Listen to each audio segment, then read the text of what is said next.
Die Mönckebergstraße ist eine der wichtigsten Straßen in Hamburg, wenn nicht sogar die wichtigste Straße in Hamburg.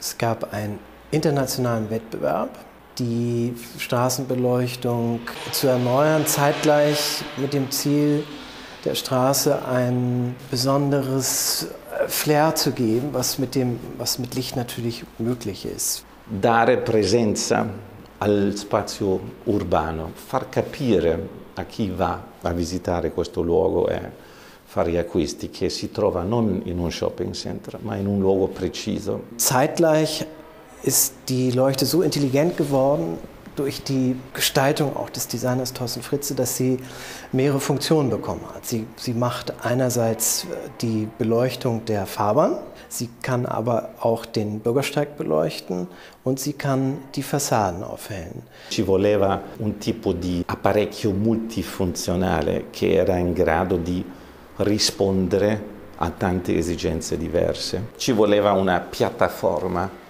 per soluzioni di luci. È nato questa idea di metterli in un anello, come un anello intorno al palo. Im Hinblick auf Energieeinsparung, natürlich im Laufe des Projektes die Frage gestellt worden, wie schafft man das? Mit welchem Leuchtmittel, welches Leuchtmittel hat überhaupt die Qualität dazu und welches Leuchtmittel schafft es, eine Fassade anzuleuchten und sie auch eine Fassade differenziert anzuleuchten, also sie nicht nur einmal platt über die ganze Front zu beleuchten, sondern auch die Möglichkeit zu haben, einzelne Elemente einer Fassade herauszunehmen und sie spannend zu machen. Primo obiettivo era quello di risparmiare energia e questo è senza dubbio riuscito sia perché riusciamo a lavorare con meno apparecchi, sia per il fatto che la luce digitale come l'LED può essere manipolato molto facilmente in base alle esigenze. Un oggetto che è estremamente neutro, nel stesso momento si inserisce nello spazio e dà la possibilità di essere anche non stancante all'occhio, cioè non è, o noi speriamo che può convivere con questa architettura bellissima di oltre 100 anni fa. Und Licht zählt natürlich mit zu den wichtigsten Rahmenbedingungen, um eine gute Atmosphäre auch in einer Straße überhaupt zuzulassen. Es ist für Hamburg eine Revolution und auch eine Innovation.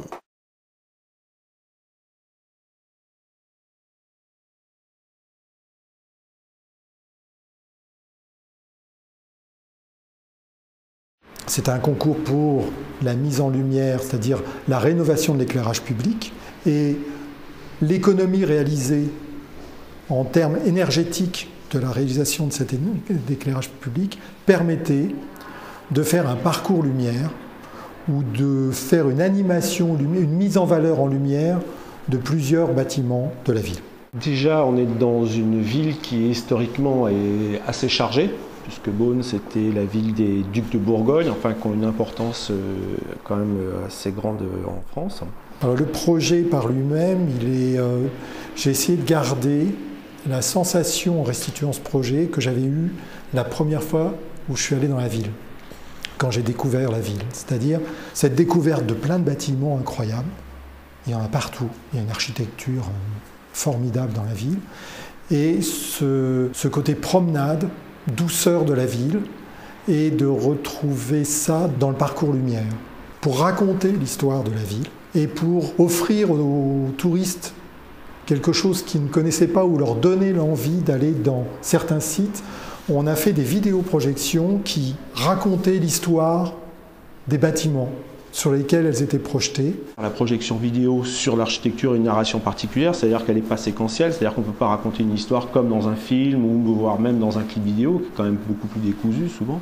C'est une narration très, très spécifique, quoi, parce qu'on est sur l'architecture et c'est quelque part la vidéo sur l'architecture, c'est comme de la lumière, c'est-à-dire qu'on est obligé, on ne peut pas ignorer l'architecture, comme en lumière, hein, on est obligé de travailler avec l'architecture.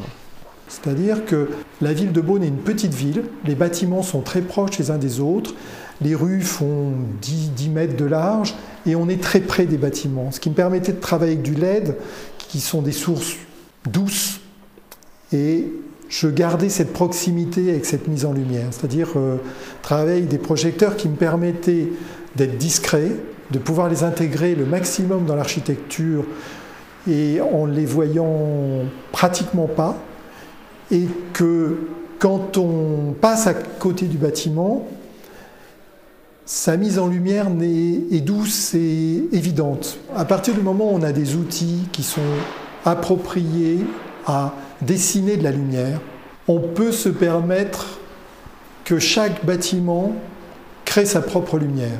Chaque bâtiment va restituer par son architecture et par la façon dont on l'éclaire sa propre lumière. Chaque bâtiment devient différent. Il y a une rencontre entre la lumière et le bâtiment. Le but est que le bâtiment s'illumine, mais de l'intérieur. C'est-à-dire c'est pas quelque chose qu'on éclaire. C'est le bâtiment qui s'éclaire et c'est lui qui raconte son histoire.